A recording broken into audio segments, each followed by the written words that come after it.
আসসালামু আলাইকুম প্রিয় শিক্ষার্থী বন্ধুরা, এস লার্নিং হোমের পক্ষ থেকে আমি শফিকুল ইসলাম আজকে আপনাদের মাঝে আরও একটি ভিডিও নিয়ে হাজির হলাম। আজকে ভিডিওটা হলো সাধারণ জাবেদার নিয়ম, একদম সহজ টেকনিকে সাধারণ জাবেদার নিয়ম। আজকে পার্ট 1 নিয়ে আলোচনা করব। আজকে আমি আমার ব্যক্তিগত টেকনিকে সাধারণ জাবেদার নিয়ম আলোচনা করব এবং বইয়ের ভাষায় আলোচনা করব। আশা করি বিষয়টা ভালোভাবে উপভোগ করবেন। তাহলে চলুন ভিডিওটা শুরু করি।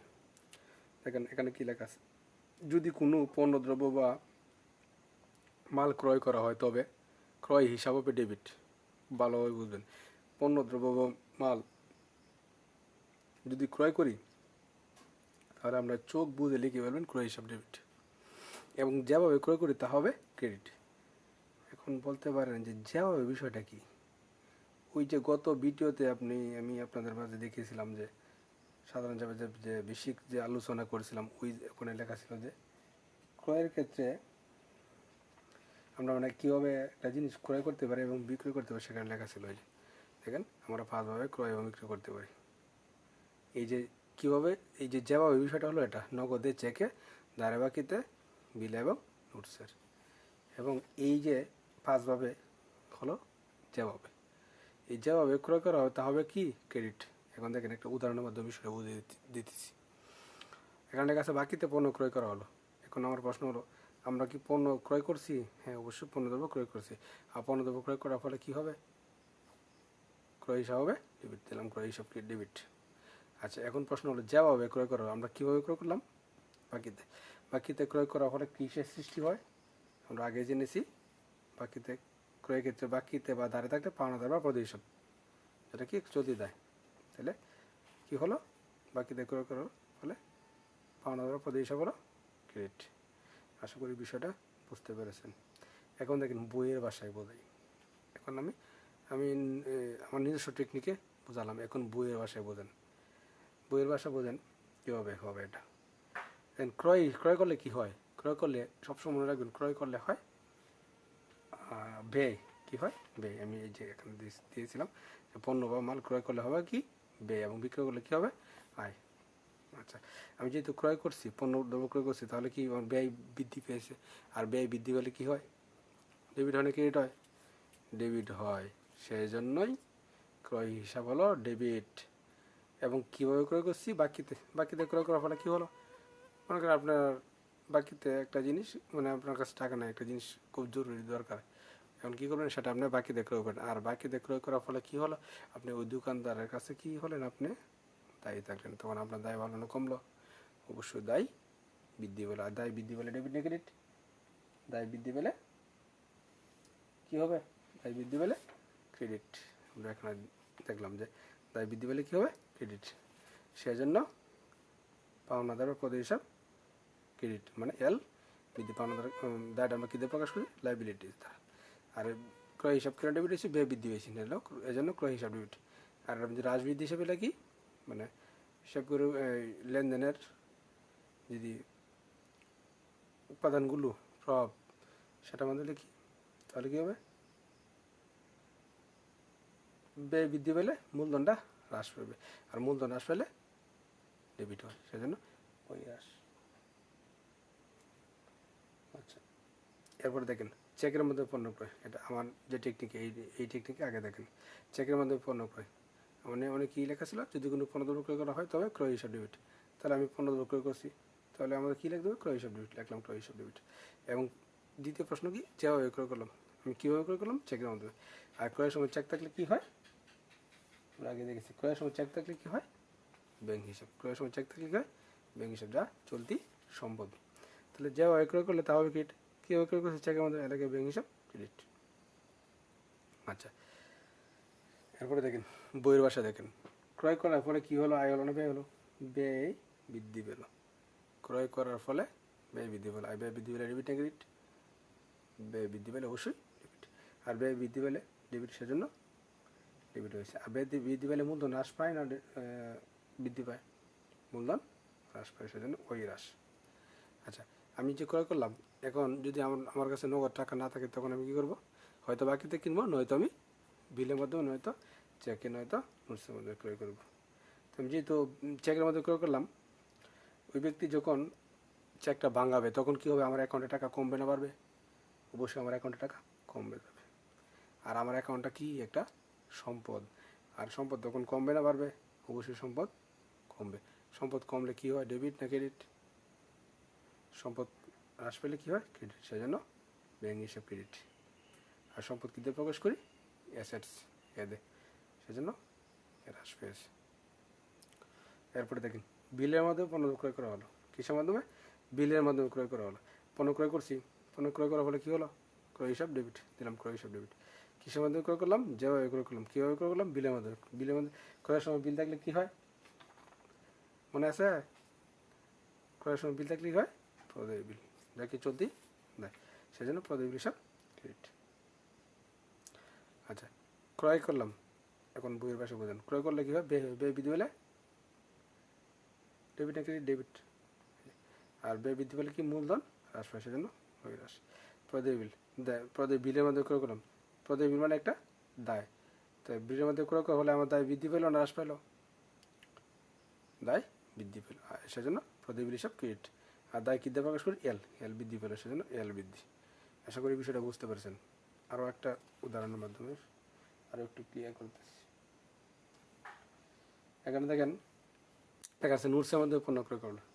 এখন আমার যে নিয়ম আছে সেই নিয়মে কি, পণ্য ক্রয় করা হলে কী হবে, ক্রয় হিসাব ডেবিট, মানে পণ্য দ্রব্য ক্রয় করা হলেই ক্রয় হিসাব ডেবিট, দিলাম ক্রয় হিসাব ডেবিট।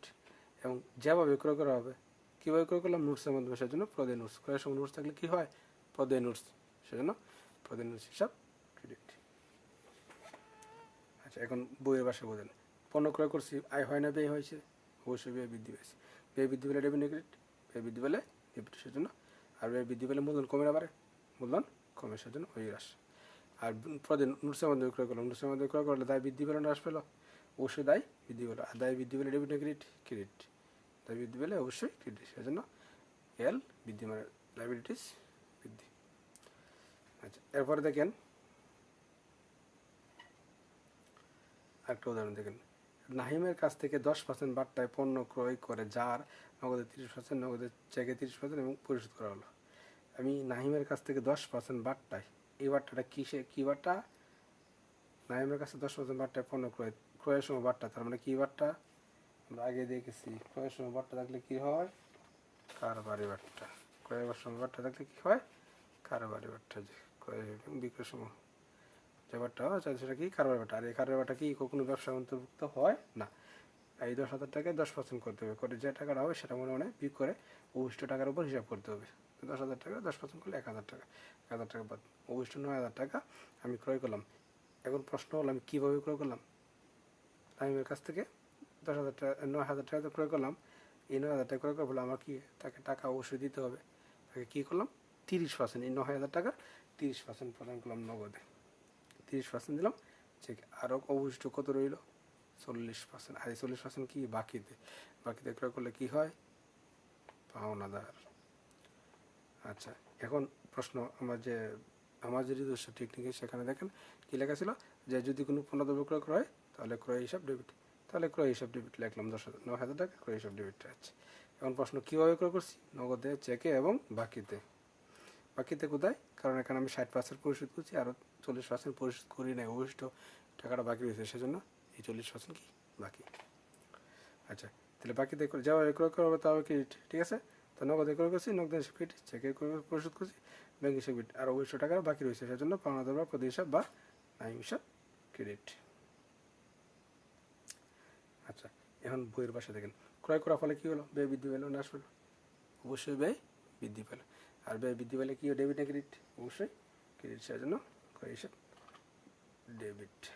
আর ব্যয় বৃদ্ধি পেলে কি, মূলধন হ্রাস পায় না বা বৃদ্ধি পায়, অবশ্যই মূলধন হ্রাস পায়, সেজন্য ওই হ্রাস।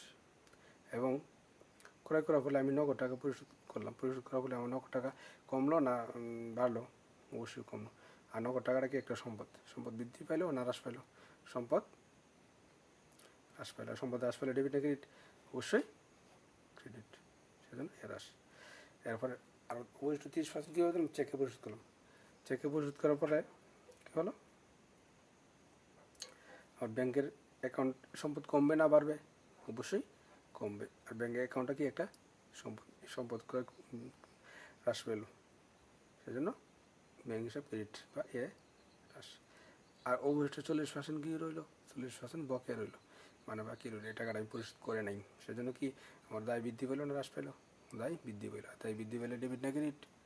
অবশ্যই ক্রেডিট। সেজন্য প্রদেয় হিসাব বা পাওনাদার বা না হিসাব ক্রেডিট বা এল বৃদ্ধি। আশা করি বিষয়টা বুঝতে পারছেন। এখন দেখেন 2 নম্বর রুলটা দেখেন। আমরা এতক্ষণ পর্যন্ত ক্রয় নিয়ে আলোচনা করলাম। এখন দেখেন আমরা যদি কোনো কিছু ক্রয় করি, তখন যদি জিনিসটা যদি ভালো না থাকে, তখন আমরা কি করি? ফেরত দিয়ে দিই। সেটা কি ক্রয় ফেরত নামে পরিচিত। আর এই ক্রয় ফেরতে আরও 2টি নাম আছে। সেটা কি বই ফেরত বা বহির্মুখী ফেরত বা পণ্য ফেরত দেওয়া হলো। মনে রাখবেন, পণ্য ফেরত দেওয়া হলো বা রাহিমকে পণ্য ফেরত দেওয়া হলো। এটা যে কোনো ব্যক্তির নাম থাকতে পারে। আচ্ছা, আমি যদি ক্রয় করি, তাহলে জিনিসটা যদি ভালো না থাকে, তাহলে কী করব? ফেরত দিয়ে দিব। আর যদি বিক্রয় করি, তাহলে ফেরত পাইব। সেটা মনে রাখবেন। দেওয়া হলে ক্রয় ফেরত, আর পাওয়া গেলে হবে বিক্রয় ফেরত। আর একটা কথা মনে রাখবেন, আমরা যখন ফেরত কথা উল্লেখ থাকে, তখন আপনাদের অবশ্যই বুঝতে হবে যে এই ফেরতটা যে আমরা দিলাম, এটা কীভাবে ক্রয় করছিলাম সেটা যদি উল্লেখ না থাকে, তাহলে বুঝতে হবে আমি জিনিসটা বাকিতে ক্রয় করছিলাম, সেই জিনিসটা আমি ফেরত দিয়ে দিয়েছি। আর যদি এরকমভাবে উল্লেখ থাকে যে নগদে ক্রয়কৃত পণ্য ফেরত দেওয়া হলো বা চেকে ক্রয়কৃত পণ্য ফেরত দেওয়া হলো, তাহলে সেটা হবে আলাদা বিষয়।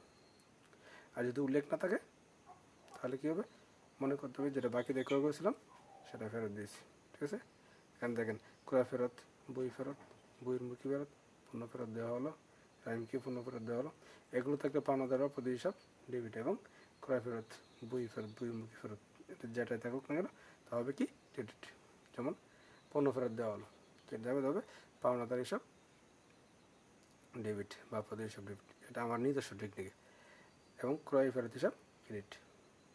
আচ্ছা, এখন দেখেন আমার এই যে বইয়ের বাসা কি হয়। আমি একটা জিনিস ক্রয় করলাম, তখন কি হইল?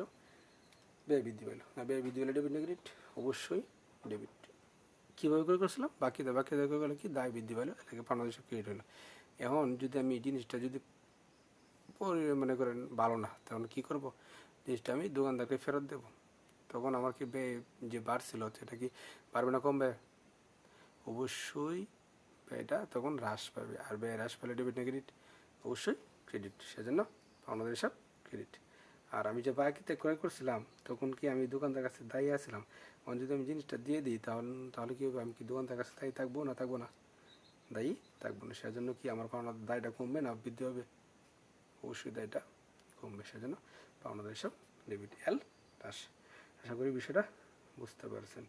এই উদাহরণের মাধ্যমে একটা জিনিস দেখেন, বই ফেরত। এই বই ফেরত যে কথা, ক্রয় ফেরত একই কথা, বহির্মুখী ফেরত একই কথা। এখানে লেখা আছে বই ফেরত 2000 টাকা। তাহলে কী হবে? এটা এই ঠিক এটার নিয়মে পাওনাদার হিসাব বা প্রতি হিসাব ডেবিট, বই ফেরত হিসাব ক্রেডিট।